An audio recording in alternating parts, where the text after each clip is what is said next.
Le vent mordait comme une lame invisible quand le train s'immobilisa enfin dans un long soupir de vapeur.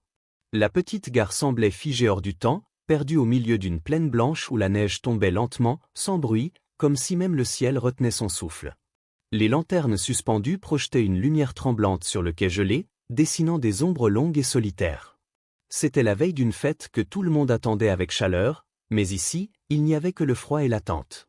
Élise descendit du wagon en serrant son fils contre elle. Le garçon n'avait pas plus de 4 ans. Son visage était pâle, ses lèvres légèrement bleutées, et ses petites mains tremblaient malgré l'écharpe usée qu'elle avait enroulée autour de son cou. Elle tenta de sourire pour le rassurer, mais son cœur battait trop vite pour y parvenir vraiment.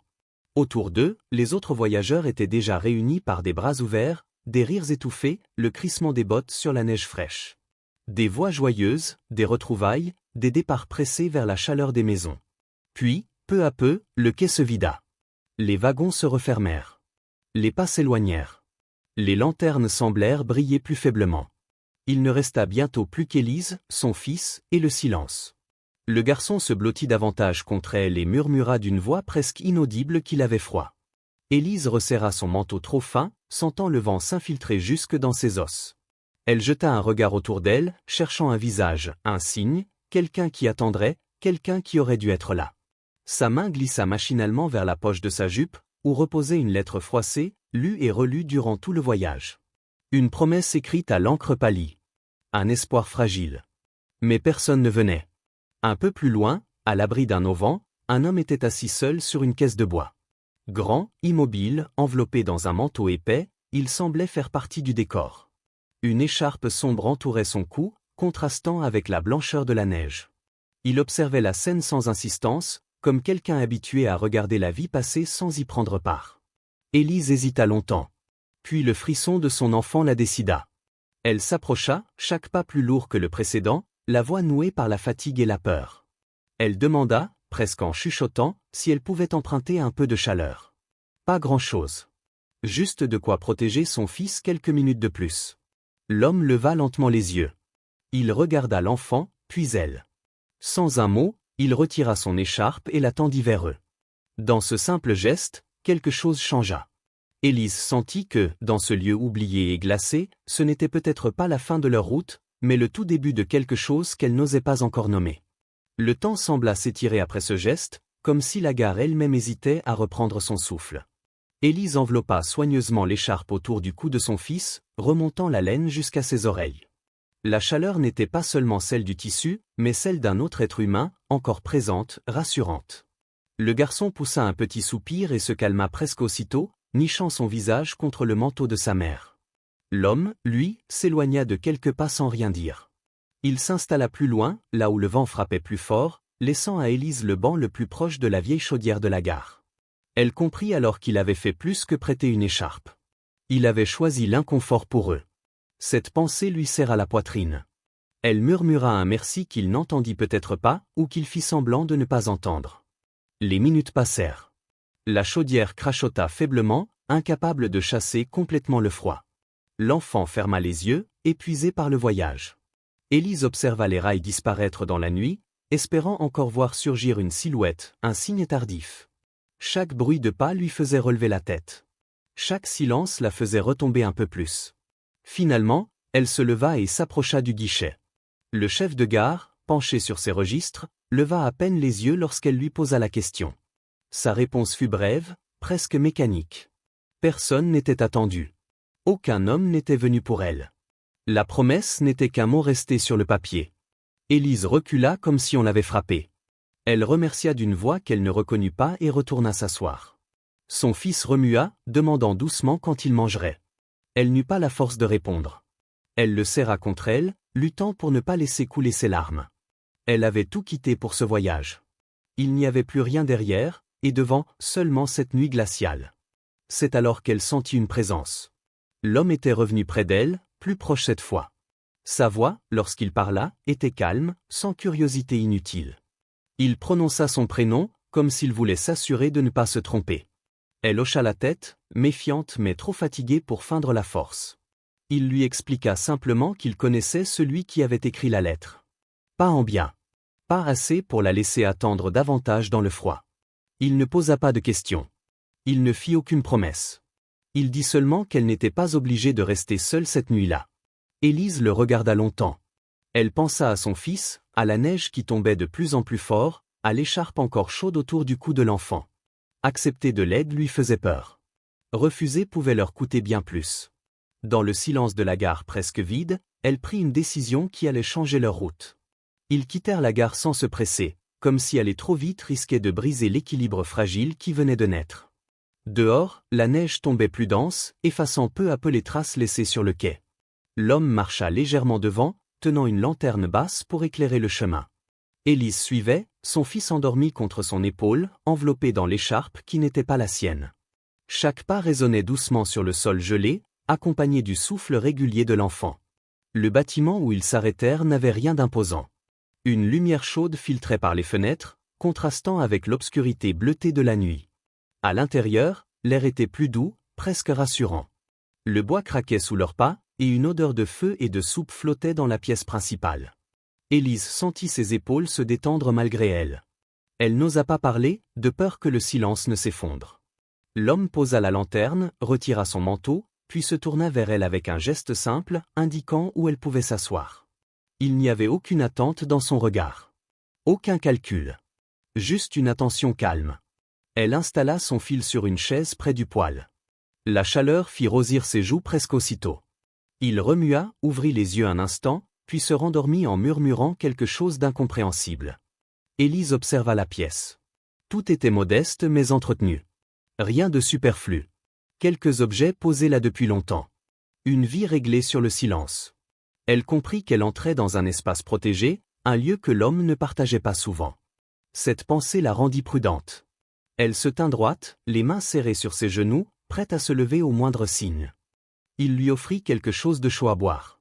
Elle accepta d'un signe de tête, ses doigts tremblants entourant la tasse. La chaleur descendit lentement dans sa poitrine. Aucun mot inutile ne fut échangé. Ils se contentaient de respirer dans la même pièce, comme deux personnes qui savent que parler trop tôt pourrait faire fuir ceux qui venaient de s'installer.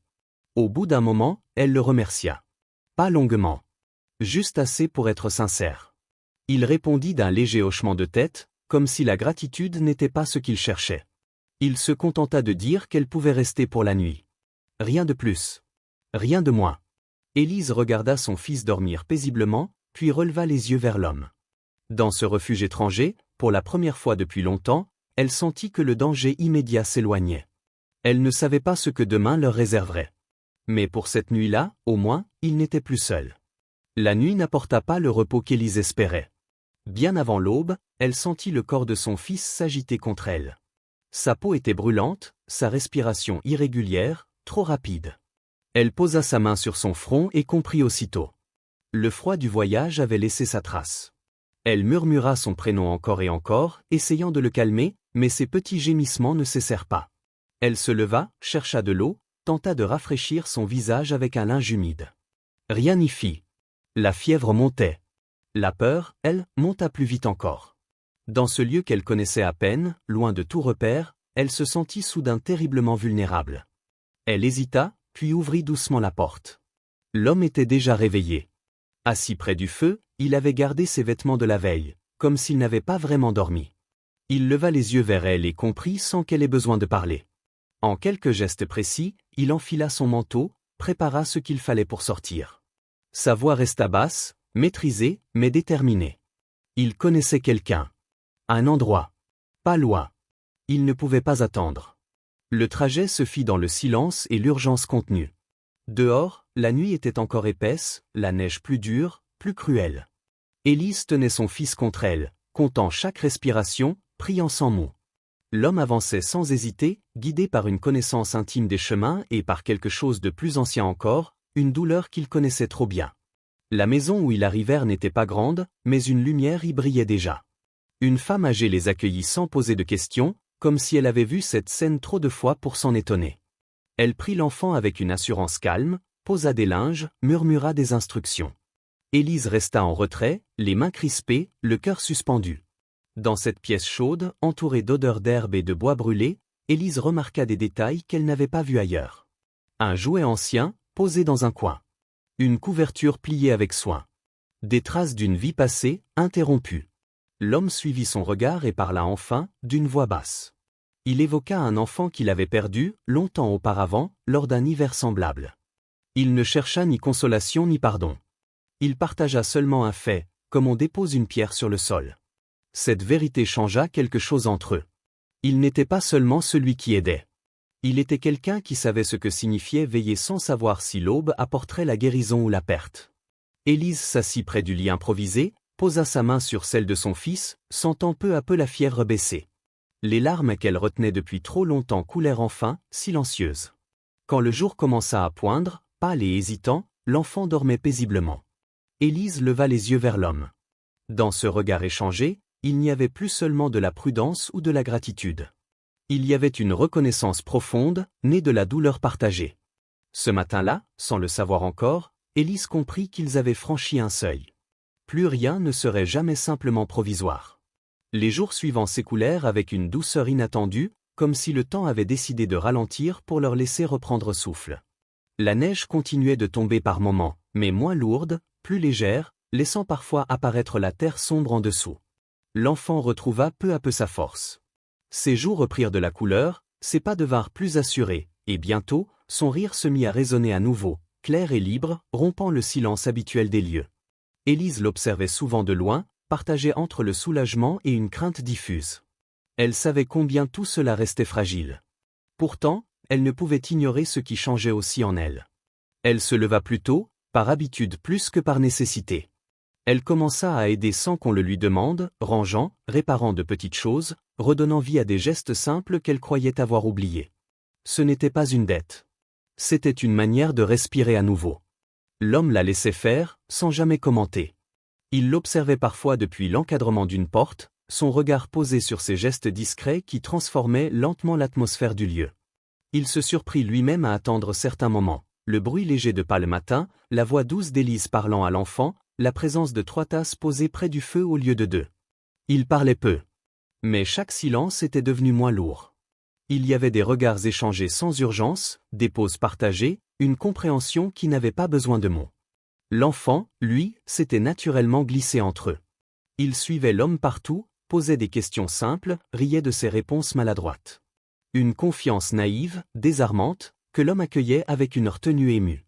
Pourtant, à l'extérieur, les regards n'étaient pas toujours bienveillants. Élise le sentait lorsqu'elle se rendait en ville. Les murmures, les silences trop appuyés, les sourcils levés. Une femme seule, arrivée de nulle part, installée là sans promesse claire. Elle rentrait parfois le cœur serré, mais jamais brisé. Elle avait connu pire que les jugements. Un soir, l'homme l'attendait près de l'entrée, les traits plus fermés qu'à l'ordinaire. Il lui parla de ce qu'il avait entendu, de ce que les autres disaient. Il ne cherchait pas à l'effrayer. Il cherchait à comprendre ce qu'elle ressentait. Élise posa ce qu'elle portait, le regard droit. Elle ne nia rien. Elle ne se justifia pas. Elle dit simplement qu'elle avait déjà été abandonnée, mais qu'elle ne se sentait plus honteuse d'exister. Ces mots restèrent suspendus entre eux. L'homme serra les poings un instant, puis relâcha sa prise. Il ne répondit pas tout de suite. Lorsqu'il parla, sa voix était plus basse. Il avoua qu'il avait peur, non du regard des autres, mais de perdre à nouveau ce qui lui semblait, pour la première fois depuis longtemps, presque possible. Élise ne répondit pas avec des promesses. Elle posa simplement sa main sur la sienne, un geste bref, sincère. Dans ce contact discret, ils comprirent que rien n'était encore décidé, mais que quelque chose s'enracinait déjà. Lentement. Profondément. Et cette fois, ce n'était pas la survie qui les guidait, mais un désir fragile de rester. Le jour de l'événement arriva sans éclat, presque timidement, comme si lui aussi craignait de déranger l'équilibre nouvellement trouvé. Dès le matin, l'enfant en parla avec une excitation contenue, répétant qu'il voulait y aller, qu'il voulait voir les autres, entendre les voix, sentir qu'il faisait partie de quelque chose de plus grand que ce lieu tranquille. Élise l'écoutait en silence, ajustant son manteau, consciente que sortir ainsi, ensemble, signifiait s'exposer aux regards, aux questions, aux suppositions. L'homme resta longtemps indécis. Il n'aimait pas les rassemblements. Pas depuis longtemps. Mais il voyait l'attente dans les yeux de l'enfant, cette lumière qu'il ne voulait pas éteindre. Finalement, il hocha la tête. Pas avec enthousiasme, mais avec une résolution douce, comme quelqu'un qui accepte un pas de plus sur un chemin inconnu. Lorsqu'ils arrivèrent, les conversations se turent un instant. Rien de brutal. Juste ce léger silence qui en dit long. Élise sentit les regards glisser sur elle, sur l'enfant, sur l'homme à ses côtés. Elle redressa les épaules sans défi, sans fierté excessive. Elle n'était plus là pour se justifier. Elle était là parce qu'elle avait choisi de venir. L'enfant, lui, ne remarqua rien. Ils tenaient leurs mains, une de chaque côté, avançant avec sérieux, comme s'il accomplissait quelque chose d'important. Sa présence adoucit l'atmosphère. Quelques sourires apparurent. Des murmures cessèrent. La vie reprit son cours. À un moment, une question fut posée, simplement, sans intention de blesser. Une question que beaucoup se posaient déjà. Était-il une famille? Le mot resta suspendu, lourd de sens. L'homme ne répondit pas immédiatement. Il tourna la tête vers Élise. Pas pour lui demander une permission, mais pour lui offrir un espace. Elle sentit ce respect, cette absence de pression, et son cœur se serra. Elle pensa à la gare, au froid, à la peur. À ces nuits sans savoir où dormir. Elle pensa à la chaleur retrouvée, aux gestes silencieux, à la main posée sur la sienne sans exigence. Elle pensa surtout à son enfant, debout devant elle, confiant, heureux, inconscient du poids de ce moment. Élise répondit calmement. Pas avec un oui définitif. Pas avec un non défensif. Elle dit simplement qu'ils étaient là, ensemble, aujourd'hui. Que c'était ce qui comptait. L'homme acquiesça doucement. La question n'avait pas besoin de réponse immédiate. Sur le chemin du retour, ils marchèrent côte à côte, sans parler. Le crépuscule tombait lentement, enveloppant le paysage d'une lumière douce. L'enfant somnolait, sa tête ballottant doucement. L'homme le porta sans hésiter. Élise observa ce geste familier, naturel, et sentit quelque chose se poser en elle, comme une certitude tranquille. Ce soir-là, sans promesse ni déclaration, ils comprirent tous les deux que le choix ne serait jamais forcé. Qu'il viendrait de lui-même, au moment juste. Et que, quoi qu'il arrive, aucun d'eux n'avait plus besoin de fuir. La maison était silencieuse ce soir-là, enveloppée d'une paix rare. Le feu crépitait doucement, projetant des ombres mouvantes sur les murs. L'enfant dormait déjà, étendu près de l'âtre, le souffle régulier, le visage apaisé. Élise resta un moment à l'observer, comme pour graver cette image dans sa mémoire. Puis elle se redressa lentement et rejoignit l'homme, assis non loin, les mains posées sur ses genoux, le regard perdu dans les flammes. Il parla le premier. Pas longtemps. Pas avec des mots choisis pour convaincre. Il dit simplement qu'il n'avait pas prévu que les choses se passent ainsi. Qu'il avait tendu la main ce soir-là à la gare sans penser à demain. Qu'il avait agi parce qu'il avait reconnu, chez elle, une force silencieuse, celle de quelqu'un qui tient encore debout malgré tout. Et qu'en la voyant, lui, il avait cessé de se sentir seul. Élise l'écouta sans l'interrompre. Lorsqu'elle répondit, sa voix était calme, presque douce. Elle dit qu'elle avait passé trop longtemps à croire qu'elle devait toujours partir avant qu'on ne la laisse derrière. Que rester avait longtemps ressemblé à un danger. Mais qu'ici, pour la première fois, elle ne se sentait ni invitée ni tolérée. Elle se sentait à sa place. Ils restèrent silencieux un instant. Puis l'homme se tourna vers elle, non pour demander, mais pour attendre. Ce respect-là pesa plus lourd que toutes les promesses qu'on aurait pu lui faire. Élise inspira profondément. Elle pensa au chemin parcouru, aux pertes, aux nuits froides, à la gare oubliée. Elle pensa aussi à la chaleur du foyer, aux gestes simples, au rire de son enfant. Et elle comprit que le choix était déjà fait. Elle posa sa main sur la sienne. Un geste simple, définitif sans être pressé. Il referma doucement ses doigts autour des siens. Rien ne fut dit de plus. Rien n'était nécessaire. Plus tard, l'enfant se réveilla à moitié et demanda, d'une voix ensommeillée, s'ils allaient rester ici. Élise sourit et répondit que oui, s'ils le voulaient tous les trois. L'homme acquiesça doucement. L'enfant se rendormit aussitôt, rassuré. Dehors, la neige recommençait à tomber, légère, presque bienveillante. Elle ne recouvrait pas le passé pour l'effacer, mais pour le rendre moins tranchant. À l'intérieur, la maison respirait autrement, habitée par quelque chose de nouveau, fragile et fort à la fois. Parfois, les plus grands changements naissent d'un geste discret, d'un regard partagé, d'un silence respecté. Cette histoire n'était pas celle d'un sauvetage, mais celle d'un choix mutuel, fait sans bruit, au bon moment.